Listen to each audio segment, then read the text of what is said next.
Je m'appelle Nicolas, j'ai 40 ans. Je m'appelle Adeline, 42 ans et je viens des Hauts-de-France. Je m'appelle Dorian, j'ai 40 ans et je viens de Provence-Alpes-Côte d'Azur. Je m'appelle Dominique, j'ai 68 ans. Je m'appelle Richard, j'ai 53 ans et j'habite en Île-de-France. Le gros avantage du Scénic, c'est qu'il est connecté avec une application. Dès que mon téléphone sonne, que je sais que je dois partir en astreinte, la première chose que je fais, c'est j'ouvre l'application du Scénic, je le mets en chauffe. Je suis sûr à 100% qu'au moment où je vais monter dedans, il est désembué et s'il y a eu du gel, il n'y a plus de gel. Donc je peux partir immédiatement. Et c'est vrai que pour moi, ça, c'est un vrai plus. Alors, les charges au quotidien, rien de plus facile. Moi, je suis quelqu'un quand même d'assez peureuse, donc je ne vais pas en dessous des 20% d'autonomie. Et je charge la voiture, on va dire, 3 fois dans la semaine. Comme pour aller à la pompe, on n'attend pas qu'il y ait le voyant qui s'allume. On recharge tout simplement à la maison.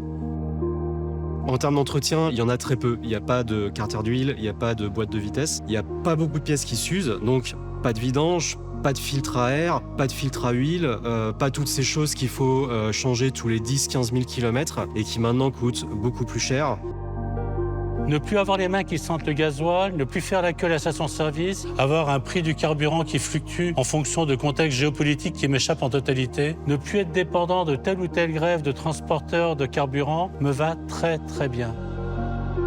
Il faut vraiment essayer. C'est la meilleure réponse que je peux donner à tous ceux avec qui j'en discute. Une fois qu'ils ont essayé les véhicules hybrides ou électriques, ils ont du mal à revenir en arrière.